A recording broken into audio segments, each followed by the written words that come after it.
तत्सत् अखण्डमण्डलाकारं व्याप्तमेन चराचरं तत्पदं दर्शितं येन तस्मै श्री गुरुवे नमः। श्री गुरु के पदों को है मेरा दंडोत प्रेम से, यही प्रेम रहे स्थायी कृपा दृष्टि वही मिले।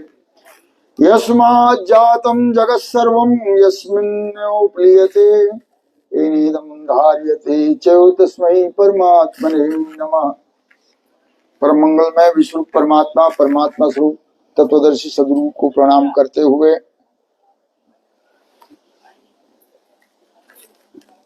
सतयुग परिवर्तक, युग संचालक और धर्म प्रकाशक, दिव्य दृष्टि के आविष्कारक, नवम बुद्ध अवतार नारायण भगवान श्री मानिंद चैतन्य जी को कोटि कोटि प्रणाम करते हुए अखिल भारतीय केंद्रीय अध्यात्म विज्ञान शाला के षष्ठम संचालक परम पूज्य नारायण स्वरूप स्वामी जी को चरण वंदन करते हुए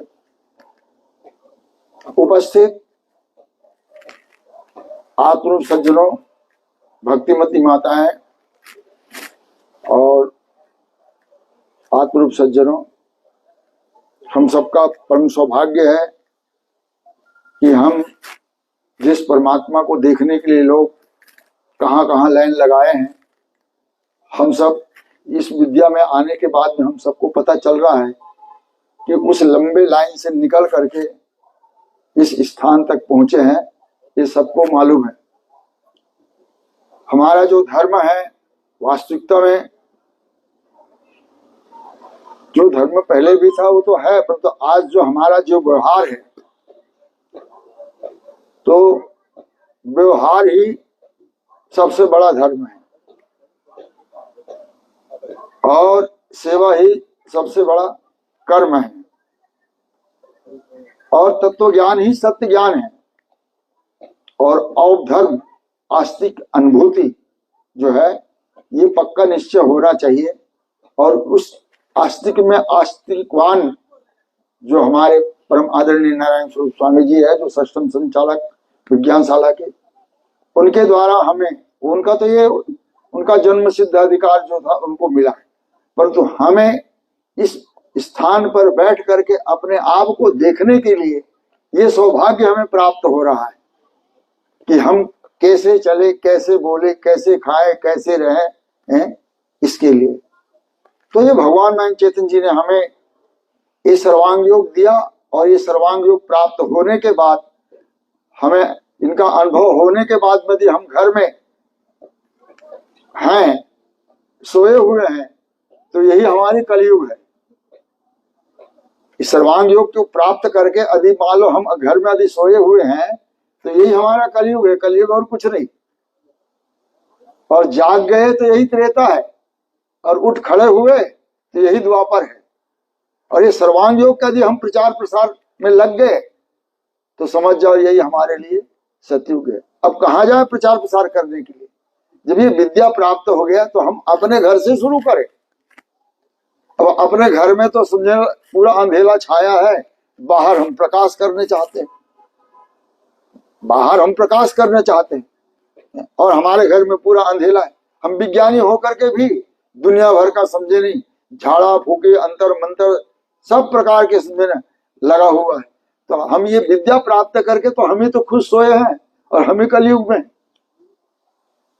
तो ये भगवान नारायण चैतन्य जी बता रहे हैं, हमको बता रहे हैं सर्वांग योग के द्वारा, आप में भी कोई कमी नहीं है, आप भी सर्वांग हो और मैं भी सर्वांग हूं और ये संपूर्ण विश्व भी सर्वांग है, इसमें कोई कमी नहीं है। अब इनका योग करना है, सर्वांग योग। अब योग करके देखते थे, त्रिपुटी तो बन गया ना, त्रिपुटी बन गया। इस त्रिपुटी बना करके इसको आराम से हम समझ सकते हैं और हर कार्य में ये त्रिपुटी लगता है। भगवान तो कह रहे हैं ना, त्रिपुटी तो है, दिव्य चक्षु तो है भगवत गीता में, पर तो समझ में क्यों नहीं आ रहा था भगवान नारायण चैतन्य जी के पहले? तो बाद में भी अभी भी शब्द ज्ञान ही उन्हें। आदरणीय आत्म सज्जनों, वास्तविकता में ये दिव्य दिव्य चक्षु का मतलब यह है कि त्रिपुटी शोधन, हर कोई भी कार्य होता है वो त्रिपुटी शोधन माने तीन लगता ही है कि जब तक के त्रिपुटी के द्वारा वस्तु निश्चय नहीं होगा तब तक हम सद्व्यवहार नहीं कर सकते। अब धर्म में देखो, पिताजी से ही समझे ना, मान लो पिताजी है तो पुत्र के साथ कैसे व्यवहार करना है वो धर्म ही नहीं मालूम है, और जैसा पिताजी कर रहा है वैसा पुत्र भी कर रहा है, उसको सिखाना थोड़ी पड़ता है, स्वयं देख करके सीख जाते, उसको सिखाना नहीं पड़ता। हम जो जो कर्म करते हैं उसको देख करके अपन सीखते जाते हैं। हमारा जो जो कर्म श्रेष्ठ करे वो कर्म प्रजा भी करे। तो हमारे परिवार में हम जैसे चलते हैं तो हमारे परिवार के जो हमारे पीछे हैं वो लोग चलने शुरू कर देते हैं। तो आदरणीय आत्म सज्जनों, ये जो विद्या है ये विद्या हम सबको इसी जन्म का नहीं है, ये अनेक जन्म का हमारा प्रयत्न है जो हमें ये विद्या प्राप्त हुई। और इस विद्या को प्राप्त करके हम अपने घर में अच्छे से अच्छे, मतलब अपने परिवार में छोटे से छोटे बच्चे हैं उनको भी समझे ना ये देना चाहिए। यदि मान लो बच्चा उसको बचपन से ही सुन रहा है तो स्वाभाविक है। मेरे जो एक नतनीन है वो 3.5 साल की है और वो 6 अध्याय अभी पढ़ लिया, क्योंकि माँ से सुनती है, पिताजी से सुनता है, दादाजी के पास में आ गए तो वही सुनता है। अब वो बच्चे लोगों के साथ तो फिर वो जाएगा तो फिर वो दूसरा सुनेगा, परंतु नहीं घर में है तो वो ये पहले से भी याद हो जाए तो उनको आगे वो हर चीज में वो पहला नंबर आएगा। क्योंकि ये भगवान का ये विद्या ही ऐसी है कि ये सर्वांग योग बौद्धिक पुरुषार्थ की संपूर्णता है, अर्थात ये कहाँ तक जा सकता है। वो पद जाने के बाद में उस पद का भी कोई जरूरत नहीं है। भगवान ने कहा ना, ये यदि विद्या हमारे अंतर्गत आ गया है ना तो कब आएगा। भूमिका प्रथम सुभिक्षा ही भू जानो, जब मिले हैं सदगुरु प्रगटे हैं अस मानो। जिस दिन हमें तत्वदर्शी सदगुरु मिल गया हमारा अहोभाग्य, और फिर उस दिन से हमको धीरे धीरे ये पता चल गया कि ये दिख रहा है ना। अब हम लोग सोचते हैं ये विश्वरूप परमात्मा है, यही विश्वरूप परमात्मा है, ये इधर क्या ऊपर कुछ थोड़ी है। हम ऊपर ही देखते, लोग ऊपर ही बताते हैं, तो ये क्या है, ये सब दिख रहा है, यही तो विश्वरूप परमात्मा है। अब हम ऊपर की ओर चलते हैं कि ऊपर में होगा विश्वरूप परमात्मा, ये जो दिख रहा है यही तो विश्वरूप परमात्मा है। जिस दिन हमें पता चल गया दिव्य चक्षु के द्वारा है ना, तो समझ जाओ हमारा जीवन क्या हो गया, धन्य हो गया, भाग्यवान हो गए। भगवान मिल गया उसको, जिसने उसको बताया वो वही उसका होगा, वही भगवान है, वही नारायण। अब ये दिख गया, तो जिस दिन ये दिख गया कि यही परमात्मा है ऐसा, तो वो समझ जाओ उसकी प्रथम भूमिका, क्योंकि प्रथम ही हमारा जो सदगुरु नहीं मिला। जिस प्रकार से रामायण में कहा गया ना, प्रथम भक्ति संतन कर संगा, हमें संत मिला ही नहीं, जो भी मिला सब बिजनेसमैन मिला है ना। इसलिए हमारा वो प्रथम भक्ति ही तो हमारा खराब हो गया, तो हम छत पर कैसे जाएंगे, जा ही नहीं सकते।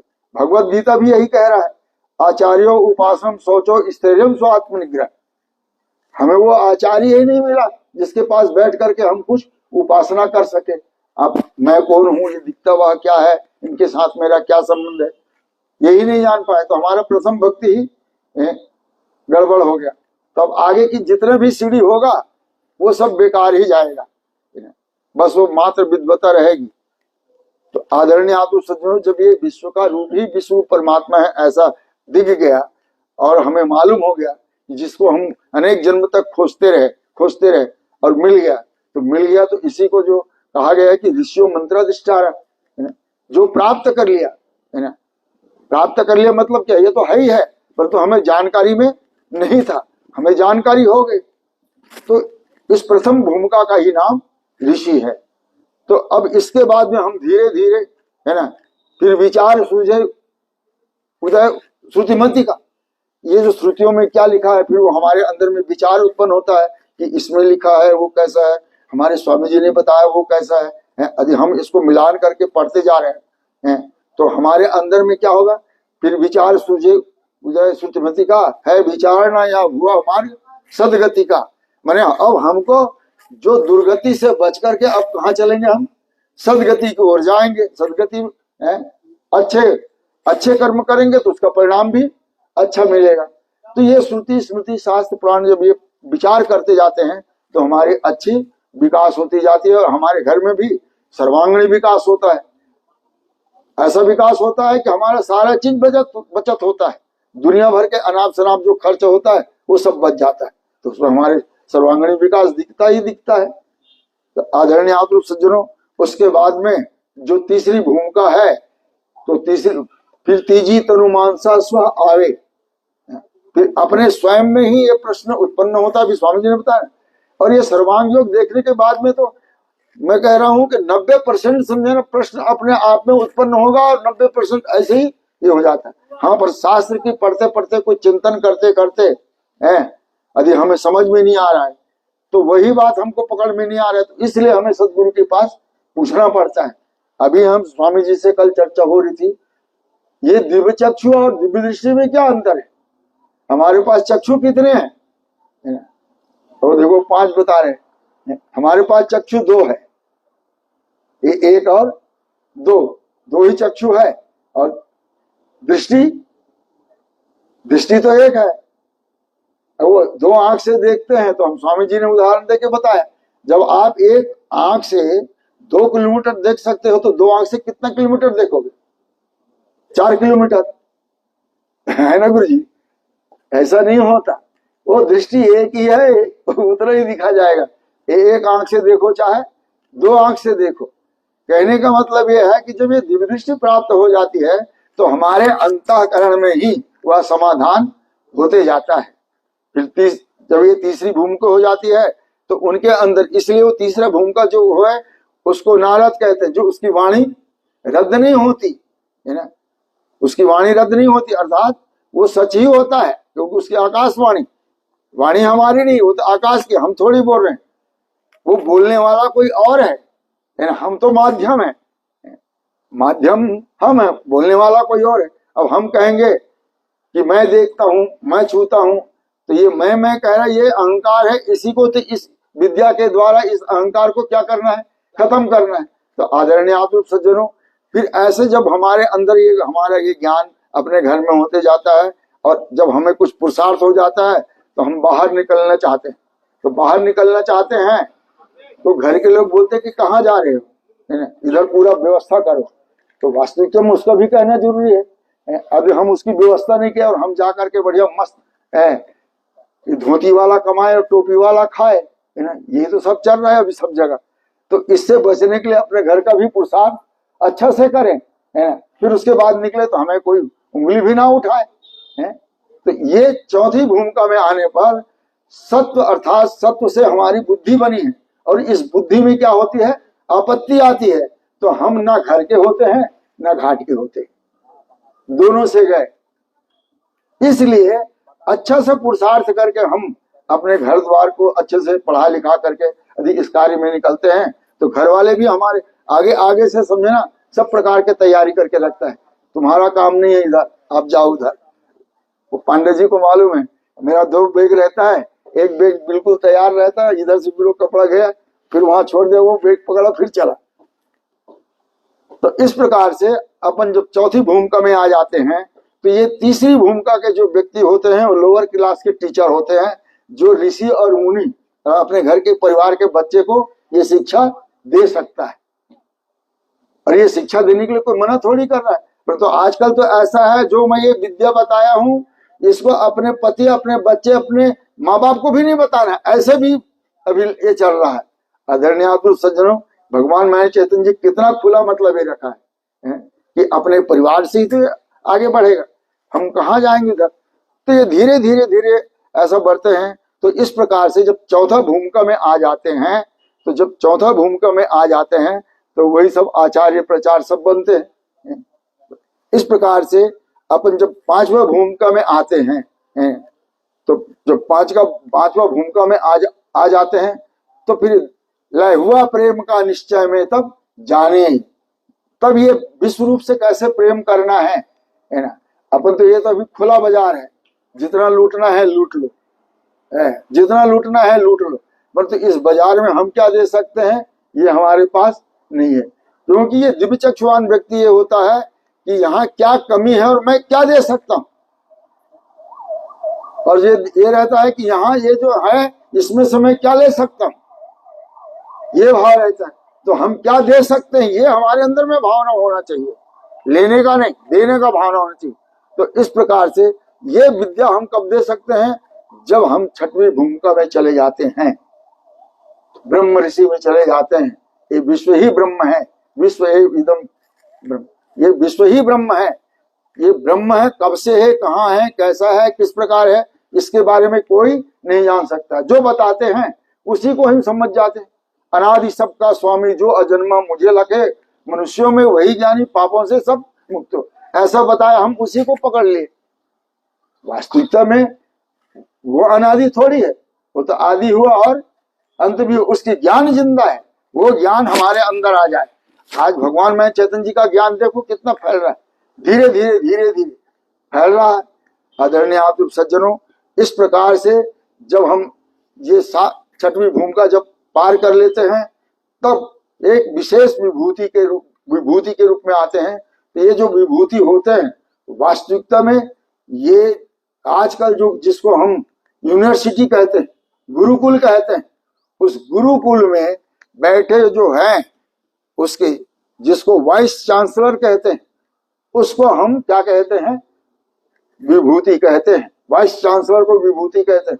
अब वाइस चांसलर को पूछो कि विभूति कौन है, तो खुद ही नहीं बता पाएगा। वो नहीं बता पाएगा कि मैं विभूति हूं, ऐसा वो नहीं बताएगा, तो इंग्लिश में जरूर बोलते हैं वाइस चांसलर। और जो संत होते हैं ये गुरुकुल का, हमारे ये गुरुकुल हमारे विद्यापीठ है, हम पढ़ते हैं। तो इस प्रकार से जो संत होते हैं वास्तविकता में उस संत का ही नाम, उसको क्या कहते हैं, चांसलर कहते हैं। इतने बड़े गुरुकुल चलाना मामूली बात नहीं है। अब देखो हम तो कुछ भी बात बोल करके चले जाते हैं, परंतु किसके पास जाता है आखिरी लास्ट में है, स्वामी जी के पास जाता है। और स्वामी जी हलाकान रहते हैं, हम कुछ भी बोल देते हैं उनके पास जाता है, ये ऐसा बोला वो ऐसा बोला। और उनको देखो, उनको इधर भी देखना पड़ता है उधर भी देखना है। अब हम विद्यार्थी हैं, हम विद्यार्थी को भी उसको संभालना पड़ता है। देखो भाई ऐसा नहीं बोलना चाहिए, बड़े प्रेम से बता देते।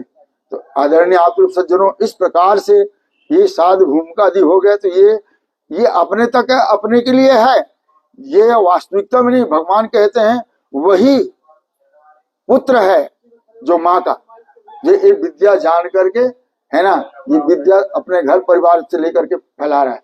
और वही पत्नी का पति है ना, जो सुंदर समझे उसकी इज्जत मर्यादा रख करके अपना काम कर रहा है।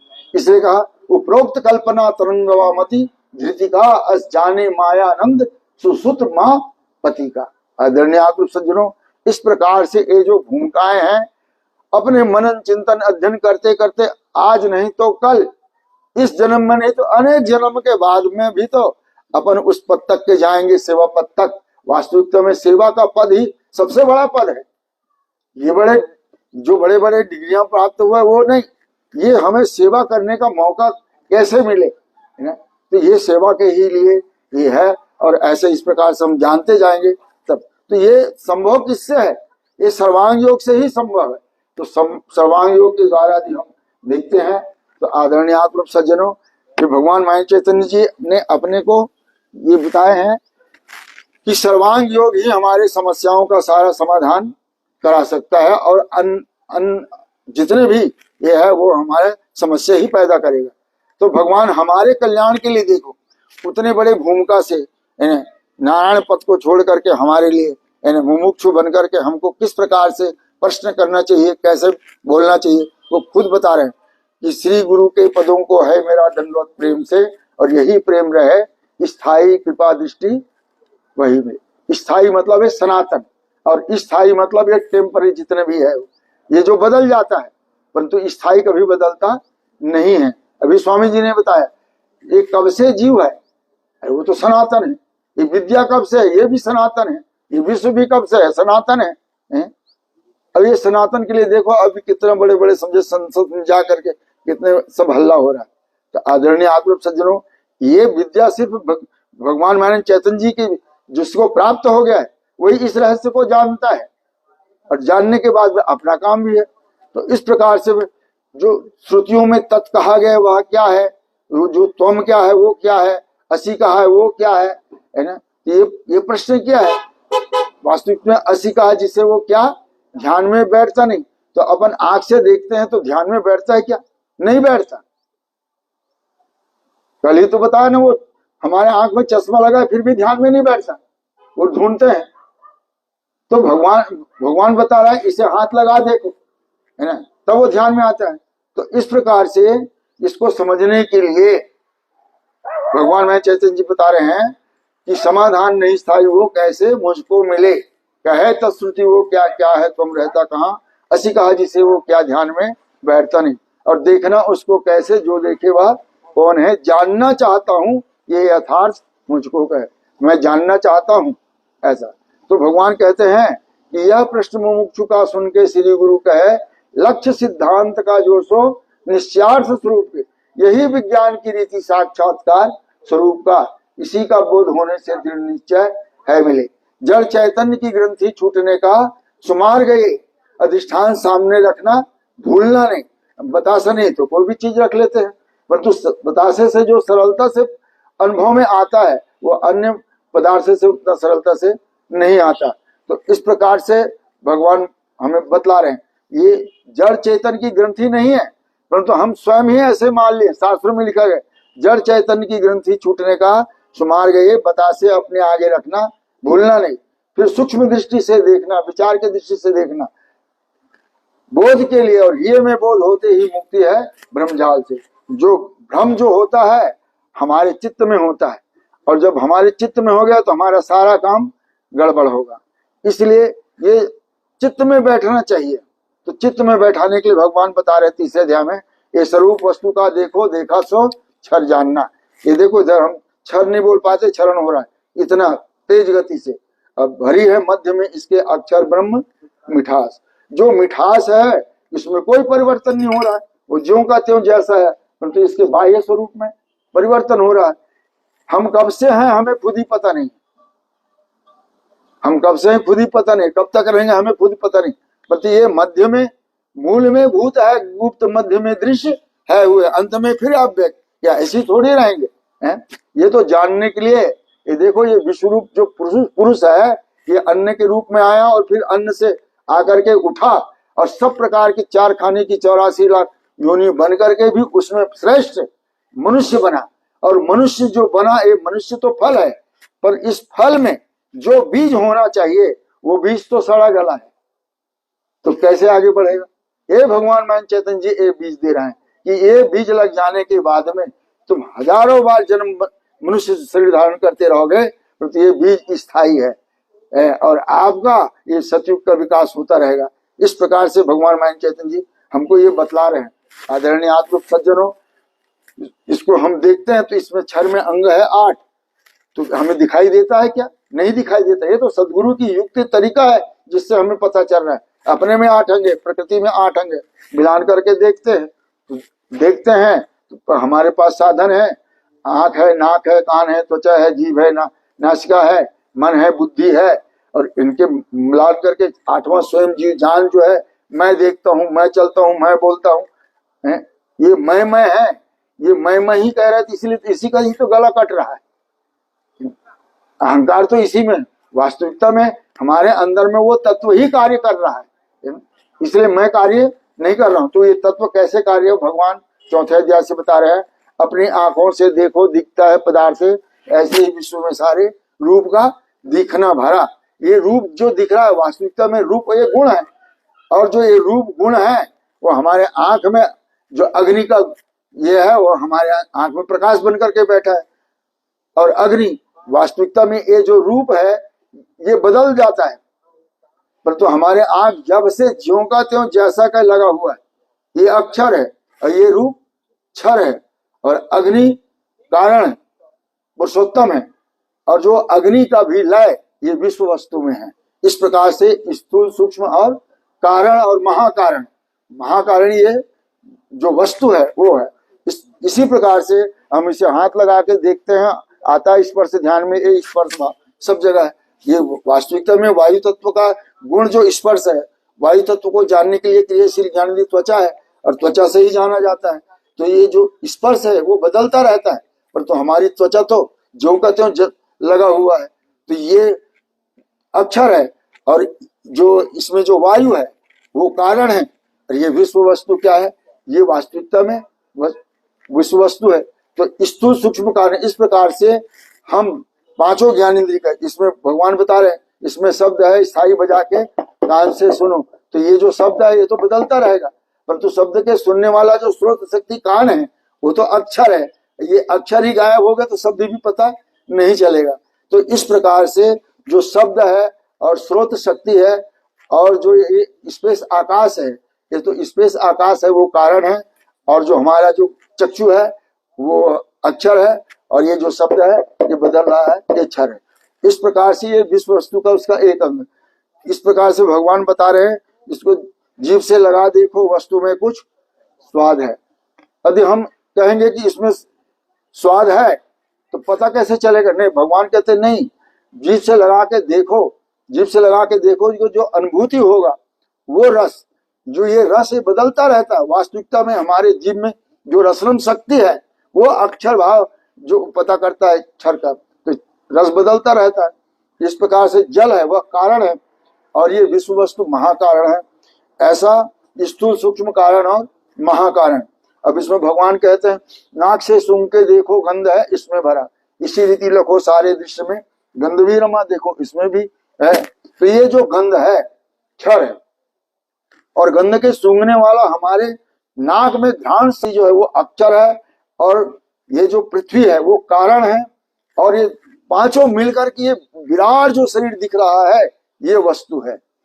इस प्रकार से स्थूल सूक्ष्म और कारण। अब यहाँ पर हम देखते हैं इसमें, अब जानेगा मन वे तीनों और उनके स्वरूप को। तो ये मूल वस्तु है, ये अन्न है, ये अन्न महाकारण है। इस अन्न महाकारण में सतरस्तम है वह कारण है, और जो इसको जब हम ग्रहण करते हैं, तो जब ग्रहण करते हैं तो उनके द्वारा हमारे ये शरीर में जो कब्बात पित्त बनता है वो सूक्ष्म है, और मन बुद्धि अहंकार जो बनता है वो स्थूल है।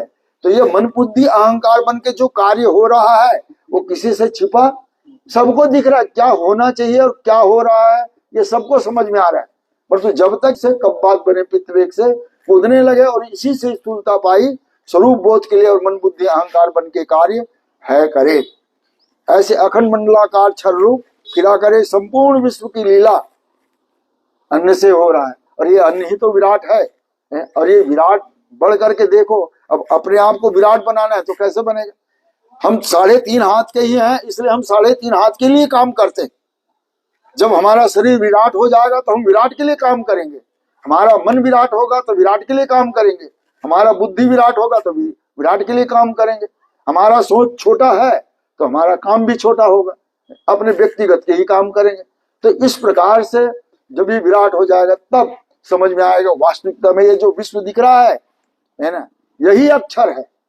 और इस अक्षर को बताने के लिए पुरुषोत्तम आते हैं, अवतार आते हैं जो शास्त्र में है।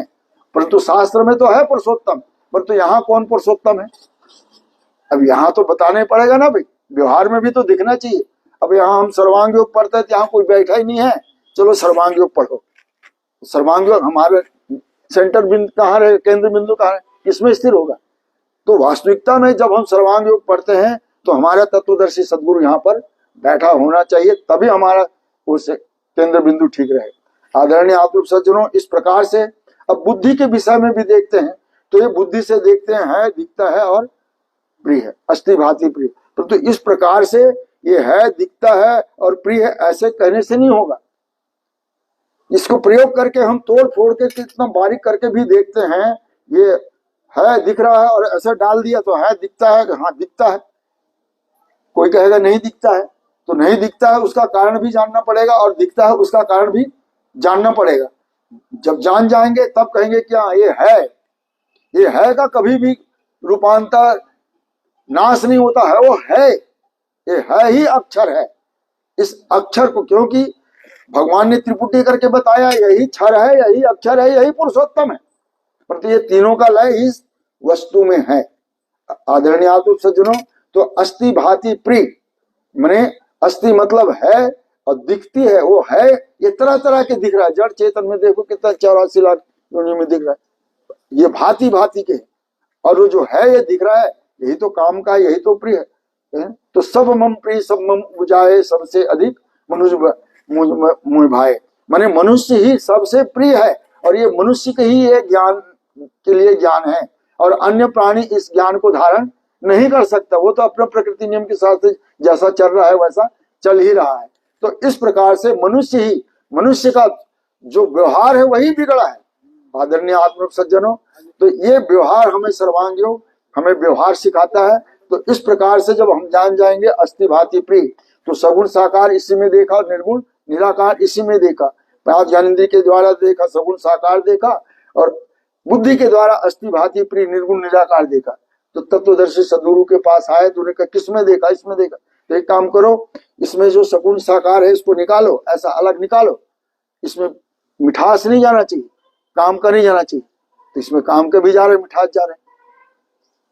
तो निर्गुण निराकार वाले को कहा कि इस साकार में ऐसा निकालो कि मिठास नहीं जाना चाहिए, और फिर साकार वाले को बोला कि इसमें हाथ मत लगा, तो ये तो हाथ पहले ही से लगा है। तो वास्तविकता में कहा गया है कि ये जो दिख रहा है, जो नाम रूप और गुण है, ये व्यवहार के लिए है। नाम रूप गुण के सदा तुम हो ज्ञाता एक, और क्यों भूले हो पंथ में वर्ण की राख हो टेक, फिर विचरो निर्भय जब ही डरे या सब माया क्या करे। यदि हम ये पक्का निश्चय होगा कि दिखने वाला सामने जो मेरा पिताजी वास्तविकता में वो परमात्मा रूप में है, तो मैं पिताजी से कैसे व्यवहार करूंगा। यदि पिताजी को मालूम है कि मेरा पुत्र ही परमात्मा के रूप में आया है, तो पुत्र के साथ कैसे व्यवहार करें। आज यही हमको समझ में नहीं आ रहा। यही भगवान मान चैतन्य जी सिखा रहे हैं, ये जो सब दिख रहा है, यही सब जो कुछ भी दिख रहा है परमात्मा है। इसके बाद भी हम सेवा भक्ति है, जब तक जानेंगे नहीं तब तक हम सेवा भक्ति कर ही नहीं सकते। इसलिए जाने बिना न होई प्रतीति, बिन प्रतीति होई नहीं प्रीति, और प्रीति बिना नहीं भक्ति दृढ़ाई, जिम खगेश जल की चिकनाई। जब जान जाएंगे तो सब के साथ अच्छा व्यवहार होगा, और कौन नहीं चाहता है। और सारे वेद शास्त्र में क्या लिखा है, 4 वेद 6 शास्त्र में बात लिखी है, दो और सुख दिन ने सुख होता है, दुख दिन ने दुख हो। तो हम सुख चाहते हैं तो हमको सुख बांटना पड़ेगा, और सुख बांटने के लिए हमको सुख के लिए पुरुषार्थ करना पड़ेगा। बिना पुरुषार्थ के हम किसी को सुख दे नहीं सकते, क्योंकि हम भिखमंगा ही रहेंगे और मांगते ही रहेंगे, घर घर फिरते रहे। और इतना ही कह करके मैं अपने वाणी विराम करता हूँ। बोले सदगुरु भगवान की जय, विश्वरूप परमात्मा की जय, सनातन धर्म की जय। मातृवा नर्मदे हर।